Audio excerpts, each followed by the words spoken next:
Everyone, welcome to a brand new edition of Independent Artists Unite Song Series. Today we have back on the show one of my favorite people, Chris from Feen. So great to see you, Scott. You look great today, by the way. I'm just gonna Thank compliment you. you. The hat, the necklace, the sunglasses, everything's looking great today. You're looking. Thank you very much. You Thank got you you. got I'm you got a feeling God great. I'm plan feeling thing going great. on there. I love it. And you're looking great as well. Thank I, you very I much. love you in the studious environment with Oh yes, with all surrounded my by the DVDs. books and yeah, and the DVDs and you got culture at your fingertips there. Well, kind of. I mean, you can't see the titles of some of these movies. Some of them are awful. Like I Weekend at have Bernie's. Dragon Returns, which was one of those movies about Bruce, made in the wake of Bruce Lee's passing, where they had Oh somebody yeah. play Bruce, but he goes to the underworld and he fights Popeye, Kane from Kung Fu, Oh my James God. Bond, the Man with No Name, and Dracula. Did you ever see I think it was the last movie. Was Enter the Dragon the last one he did? Yes, there's Game of Death, but he died during the filming of that. Where he's sitting at like a desk or someone's sitting at a desk with like a mirror or something, and then they actually use a cardboard cutout That's of Game of Death. Bruce. Yeah, no, that's Like of all the solutions you could come up with, that's what they landed on. yeah, I know that movie is pretty bad, but you do have him against Kareem Abdul-Jabbar. Yeah, that's true. That's true. That's worth the price of admission right there. You can just forget the cardboard cut. I have to say, I What? wonder what would have happened in a real fight between those two because just the reach of Kareem Abdul-Jabbar is like, I think, prohibitive. I guess I he could like kick out his knees and stuff like that. well, yeah, I thankfully they liked each other. Yeah. But I find that a lot in Hollywood fights or even fights you see on the street. Just kick at people's knees. That's then it's the fight is over. Yeah, I'm not a fight expert. I'm not a fighter. I don't know what I'm talking about, Yeah, but yeah. we all know what the last fight I got into, and I did not. I survived, but that's about it. The last fight I was in was with an A&R guy from Caroline Records Oh, what was who his came to name? see us at CBGB's. I actually don't remember, but he felt that he had the right to make overt advances to my girlfriend at the time because he was an A&R guy and we were kind of kissing his butt to get a record deal. So And you didn't get signed to Caroline then. no, Okay. no, we didn't. Yeah. Because I knew a few people from Caroline, and people who worked for some this one label guy who ran this pop punk band that was in. They were on this. What were they? Yeah, the guy who ran that label worked for Caroline, so it was his own indie label, not affiliated with. I think it was distributed by Caroline, but we weren't Caroline. Yeah, there are many strange relationships like that, complicated ones. But this would have been 1992 or 3, probably. Okay, It was back in the day. back in the day. Oh my goodness. But let's turn our attention to this new single of yours, which I've just I keep saying it. You're at the top of your game, but these songs just keep getting better and better. But this one I really love. Thank you. The opening riff for this song was tormenting me for a whole year because I came up with it like sometime around this time last year, and it just like I just didn't know what to do with it. I had no idea what to do with that riff, and but it just I kept coming back to it, just going through like all the sequences I had made just as just notes for later, and I Yeah. realized I had to do something with it because there's just something calming about it, something and aggressive about it, and I had to work on it. And then I came up with this, and it went places that I didn't think it would go.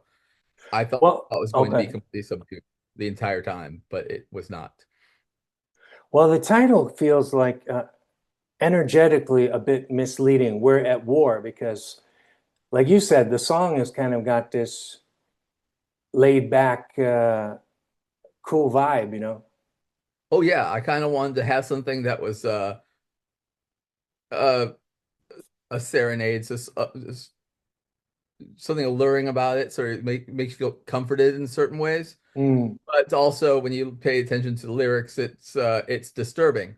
But it has nothing to do with anything that we're dealing with now. I want to introduce these characters, the Knights of Chote, because they've been talked about in the previous useful songs, but now we get to meet them, and you get to find out they are awful, just complete crackpots, and they got their own thing. And I just wanted to have a good way to introduce themselves, and I felt this song was the best way to do it. Let's take that segue opportunity and hear the lyrics to the song because I'm Okay. curious as well. Well, I'm not gonna read all of them, but I am gonna go and clarify a few things. Like Okay. it starts off well, this just takes a bit. There's a lot of context in here. Let me get the if I get the lyrics up here. There we go. And so we start off. Wait, I saw the sunset at Ruby Bridge. We all know that in the early '90s there were three formative events, big things there. You had the Ruby Bridge siege. You had, and then so that went down. That did not end well for anybody, especially not the federal government, because a lot of people just got let off because it was not, you know, I'm not gonna get into it because it's a long story and everyone is kind of awful in that situation. Well, these But things never end well. yeah, and Brother David is then talked about. And right this moment when the useful convention is happening, it's right in the middle of the Waco siege. So we're talking about David Mm. Koresh. And so these knights are talking about Brother David. He obviously thinks he's one of them because he's Oh, David fighting against the Koresh, federal government just Waco. like they Yeah. are. And but they also know it's not going to end well. But they're rejoicing in that because they feel that just like other people have fallen, they can use this to their advantage as well. Just the memory. So it's like, oh, we're going to come off on this. And you see things happening with secret side, not secret side, but just sort of crackpot right wing people all throughout the 20th and 21st century, just using certain situations to their advantage and Mm. capitalizing off of it. Um, and so I wanted to have a song that shows just how craven these people are, Mm. that they would actually rejoice in the idea that things are not going to go well for this guy down in Texas, and that's going to be great for them. Yeah. And so we have this whole thing. Like the feds don't know just what we have in store. No need to scream. We're at war. That was I'm making it sound trite, but I wanted to have something that was just told what these guys were up to, Mm. and it sort of harkens to other things like I don't know whether you're familiar with Operation Snow White. No. Church and Scientology did that to infiltrate the IRS and other federal agencies to go get information, Oh. and it's a whole big thing. And the weird thing about it is that it worked. Mm. Yeah. So, but I'm getting ahead of myself here. What else do you need? Would you like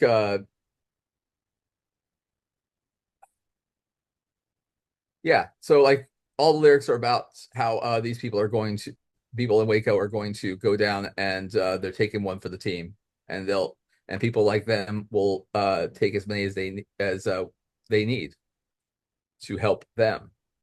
They're not the ones putting themselves on the line. They're making other people do their dirty work for them, and so they are contemptible in that way. I really want to just like have that song there, and I wanted to have a my delivery on it, which was important, was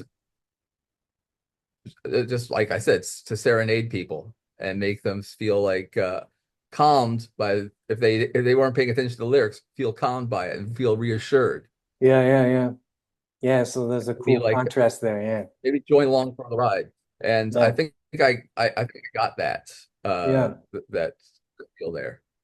That's interesting. Yeah, so it kind of like parallels kind of sweeping the whole country in on these kind of nefarious deeds, with some kind of sugar-coated explanation, Oh yeah, no, it happens all the time. It happens definitely now, but I'm not going to get into that because then I'll really I haven't really organized my thoughts properly to speak on today. And if you know me, you know I need to organize my brain uh, quite well in order to speak on certain subjects. Yeah. Um, but now, how did you said it was from a year ago, did you say? The original Oh, riff I wrote a year ago. Yeah, yeah. it And was just did it start on guitar as well? no. It was I was good. I wasn't going to use guitar on the opening riff. I was going to have it do I like the keyboard riff, but Yeah. and I decided that having the guitar there was important, and so I had that keyboard line in the background, just to give it like a little bit of just a little extra texture going on there. Yeah.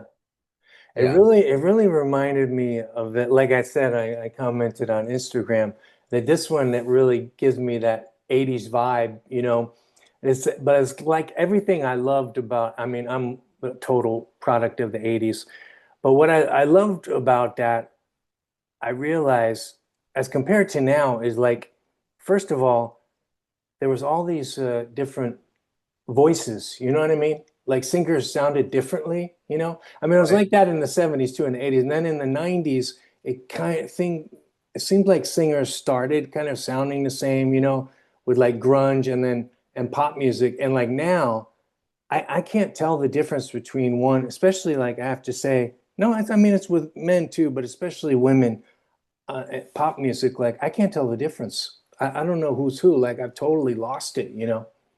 So I really like, that you've got this very distinctive voice. Thank And you. I thought it was cool with this one that it was like because it's interesting because I've been enjoying about your songs over the last couple of years is I feel like you're getting more and more like confident with singing and more and more kind of bravado and this kind of delivery that's been developing, which is cool. But this one is like it seemed consciously like you're sinking the vocal into the music a bit. And it's just like a part of this cool melodic stuff that's going on. And it reminded me of like orchestral maneuvers in the dark from Hmm. the 80s. I don't know if you know them even, but Oh, I like them. Yeah, yeah, yeah. No, if you only know their to the audience, if you only know their singles, dig deep. They're so much more than their singles. They're cool as yeah, hell. It's kind of like with Simple Minds. If you just use Simple Minds from the singles, you'd be like whatever. But if you go like get their live stuff from like '83, go like Simple Minds. Oh, I love mm. Simple Minds. I've been listening to a lot of them lately. Yeah. Actually, I can hear that too. Yeah, but yeah, yeah, to harken back to the 80s because they were just like always great melodies. There's always catchy tunes, always great, yeah, always great vocal melodies. And yeah, I really love that about this one because also I couldn't quite make out the lyrics, so I was just like sinking into my like high school, John Hughes kind of vibe about it. Right. No, yeah, no, I did put the lyrics it's in a post I did last week. I have the lyrics on this on a second slide. But yeah, they're there and but I wanted to have the lyrics just there so people who wanted to go delve deeper would look at them and go like, "Oh no, this is not as reassuring as I thought it would be. This is something very disturbing." And yeah, I had the vibe was front and center in this one. I had to go figure that out. That's why I took the tone I did. I couldn't sing this with a deeper octave because that would just sort of change the feel of the whole thing. Mm, To whisper a little bit. I wanted it to be higher, but I could not. My falsetto was a little bit too warbly after an octave up, mhm. so I had to stick with a tenor thing going on there, and that's Yeah. basically it. This song went. It was. I had no idea it was going to go this way. Where uh, it just I messed around with a few things. The guitars in the beginning in the first chorus I didn't plan it being like that. It just turned out that way. And I was like, okay, it changed the whole way the song went. And I Mm. changed a lot from there. And it was, yeah, just play around with it. When you're writing songs, be prepared to change everything if you need to, because you might like where you go. Yeah. Yeah, exactly. Well, I'm curious about like advancing these because you have these characters and you're advancing the story.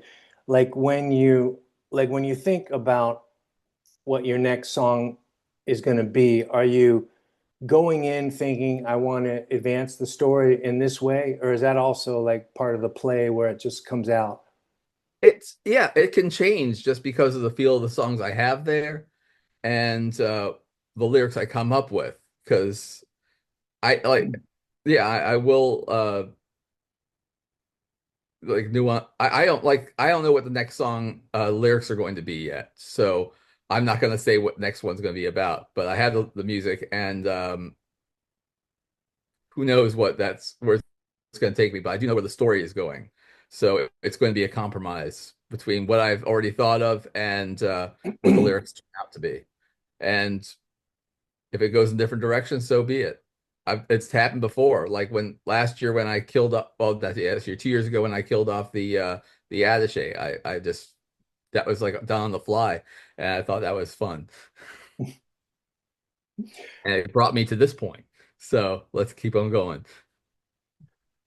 When you're like trying to find like lyrics, are you like do you start with a chorus and like are you thinking, what would something catchy be here, or what's your approach to that?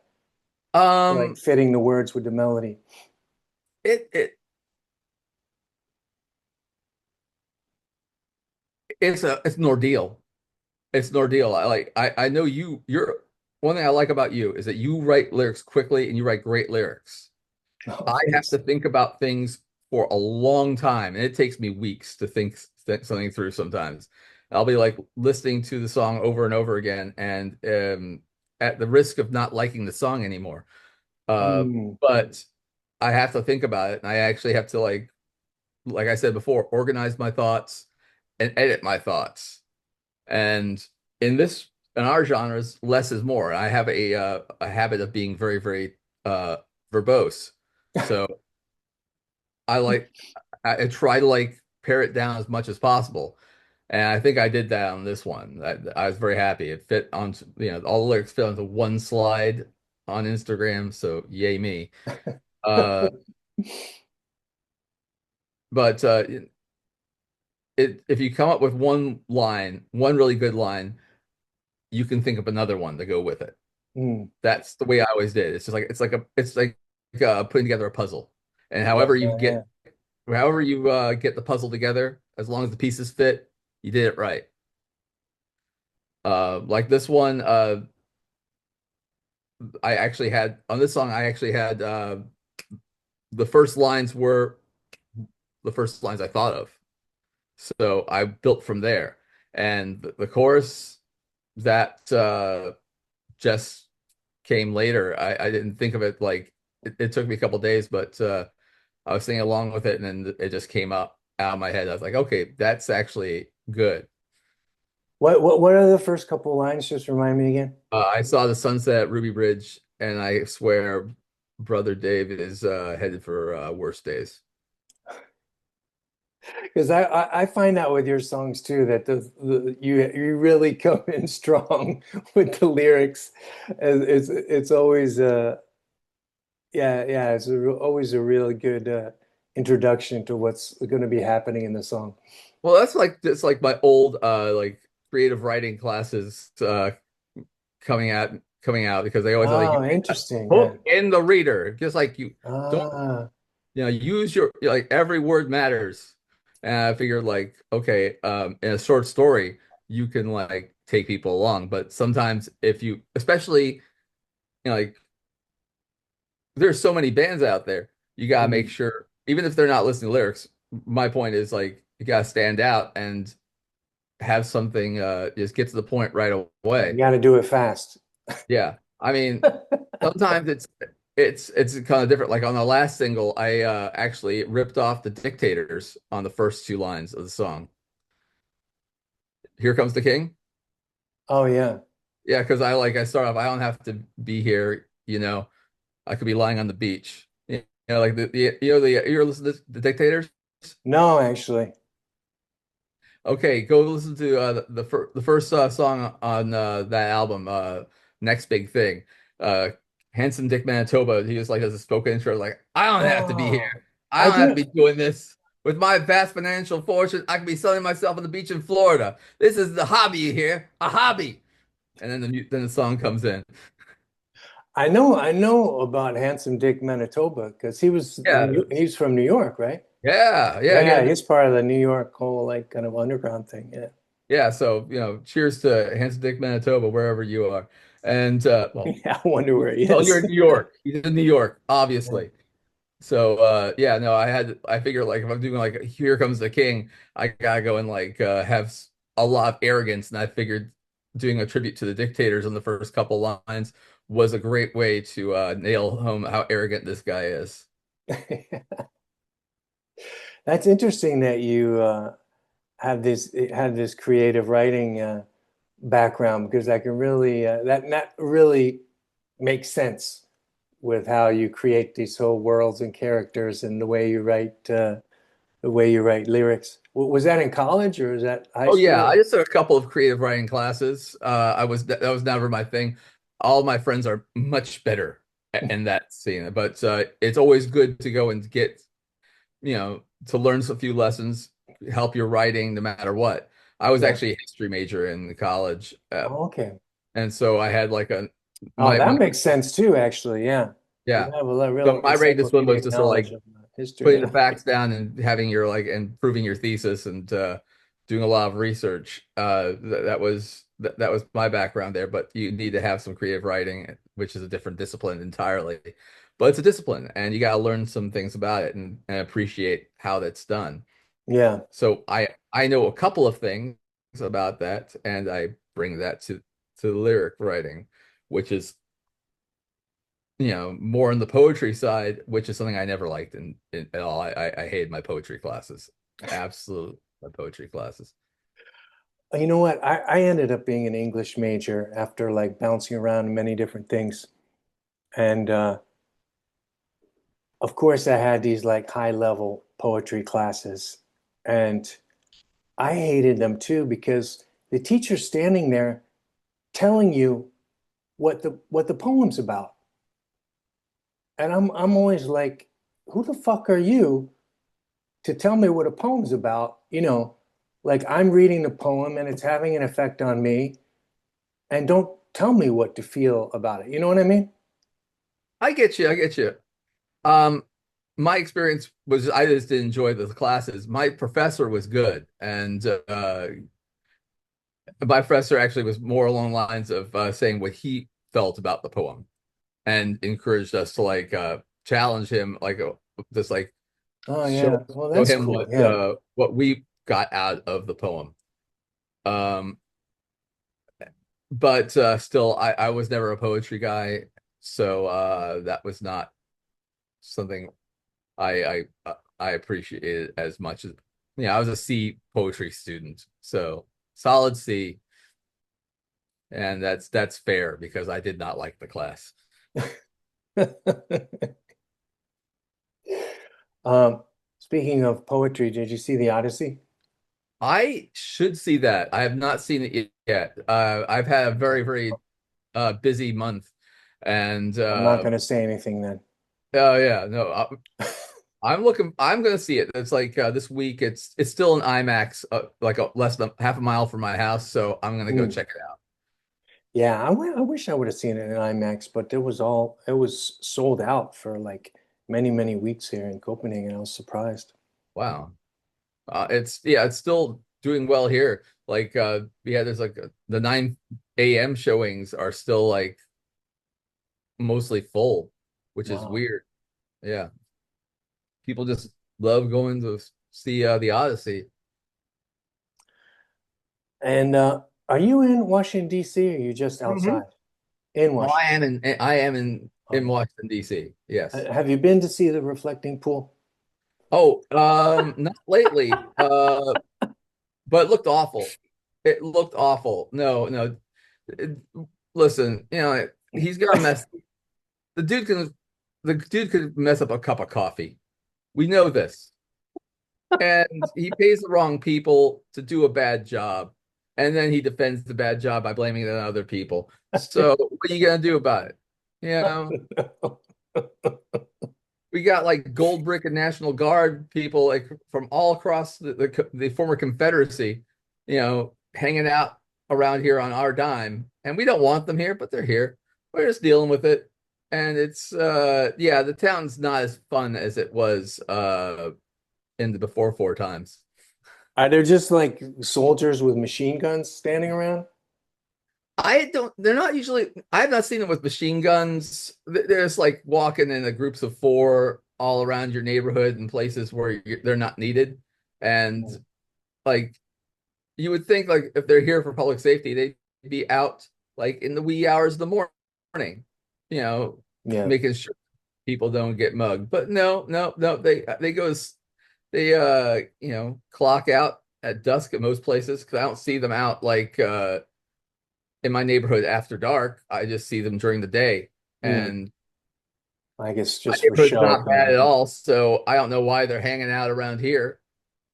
They just like go out and you see National Guard people. It's not good. It's stupid. Yeah, I remember after 9/11 in New York, we saw a lot of like soldiers with automatic rifles and stuff, and it did not make you feel safe. No, it That's didn't. for sure. I mean, and it was like it's all context. It's because like you just had 9/11 terrorist attack. It just happened. People are on edge, and you got to have like certain things. Give people. I mean, like you said, you didn't feel safer, but you could understand why they were there, Yeah, right? yeah. Like after January 6th, I didn't want the National Guard here or on the streets, but they need to be here because there was an actual threat. They're just here because to like intimidate us because certain person does not like the locals. Hmm. That's why they're here. They're not here to make anyone else feel safe except for his people. And you know, so so context matters. There's certain like people who are working for the administration, they feel much safer, but the rest of us not so much. It's meant to terrorize us. It's meant to remind us that they're going to that with just an order they could get those machine guns out and harm us. Mm. And that's all I got to say about that. I'm gonna because hey, Yeah, we'll leave that. that's a We'll do downer, that. isn't it? Yeah, it is a downer. Well, let's go. Let's switch to upper. What, Yes. so you guys just keep doing live shows too. You guys are on fire. Well, we got two coming up for the end of the year. One in October, and one in December. So we'll have like some of the newer songs in that and those sets as well. And we have been putting a lot of the newer songs into the sets, trying to make it a special occasion. And these two shows are going to be special occasions. We're going to be in, playing Fredericksburg in October with our friends Trash Rocket and 2D Cat. And you know 2D Cat, right? No, I feel like I don't know anything They're though. I don't no, know. they're good.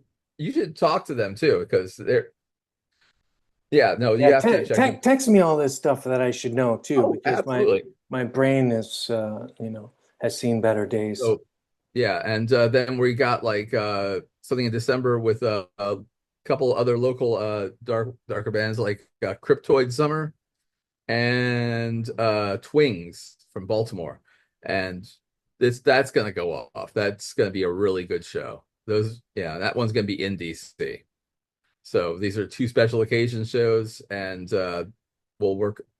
And then I don't know what's going on in 26 yet, 27 yet. I think that's a cool way to do it because yeah, just because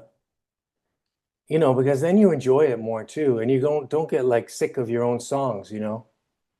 Oh well, yeah, that's very good, and yeah, it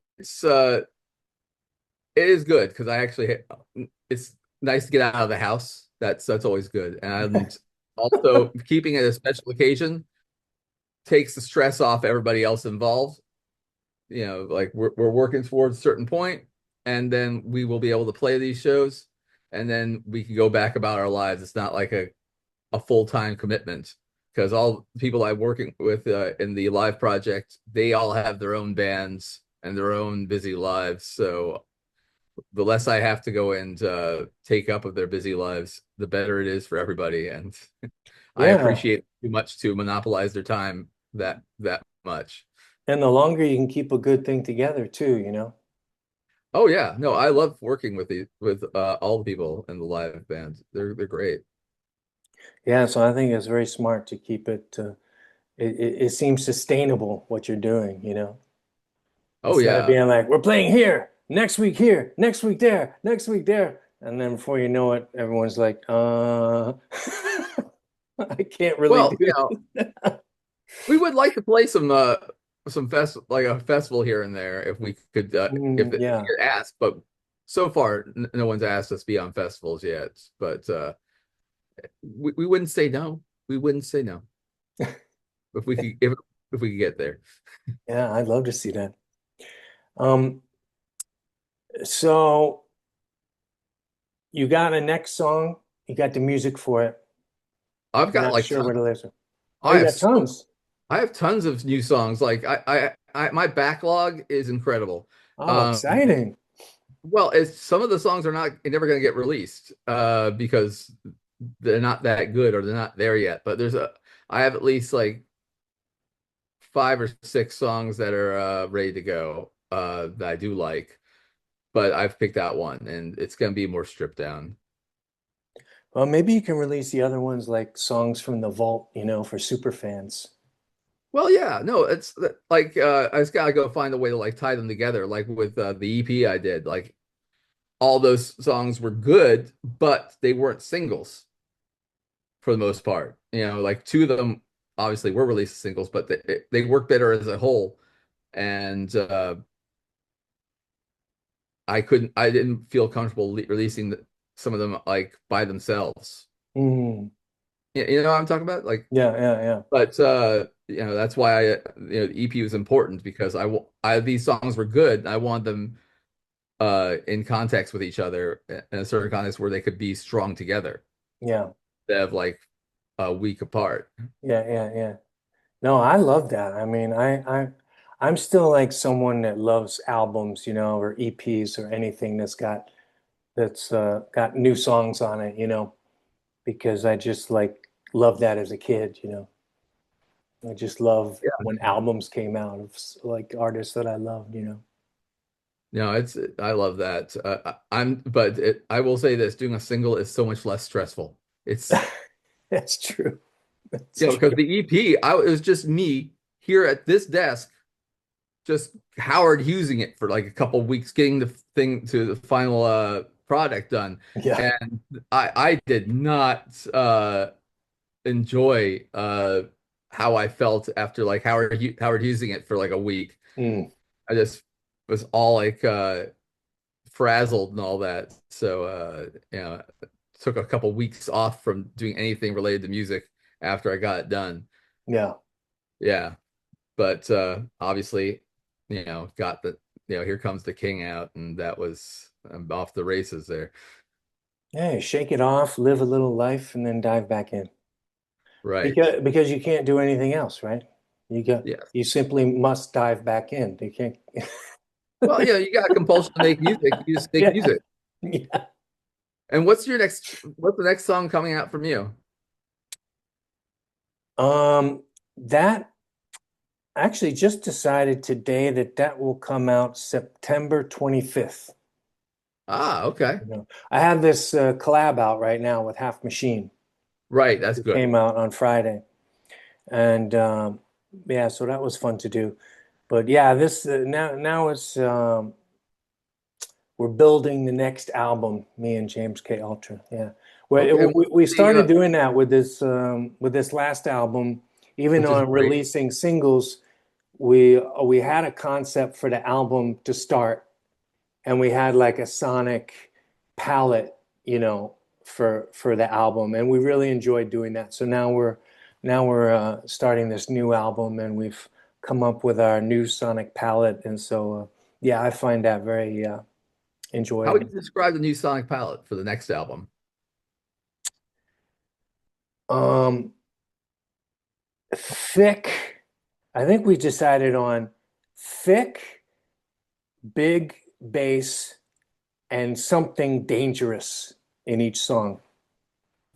Okay, So that's yeah, those are our elements. I'm looking forward to that then. I'm always looking forward to it. But I love the new I love the last bunch of songs you did, and I love the especially the new album. I loved having the album cover. That was Oh really yeah, thank you so I much. yeah, no, Yeah, I was that was a digging lot it. of fun.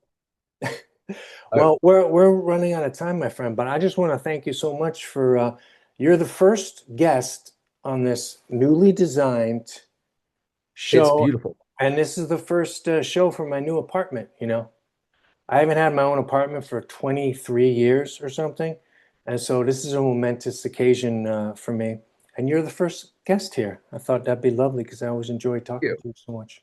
It's an honor. It's always an honor to be on with you. I always love hanging out with you for a half hour. It's great to talk to you again, and I'm glad you got a new place.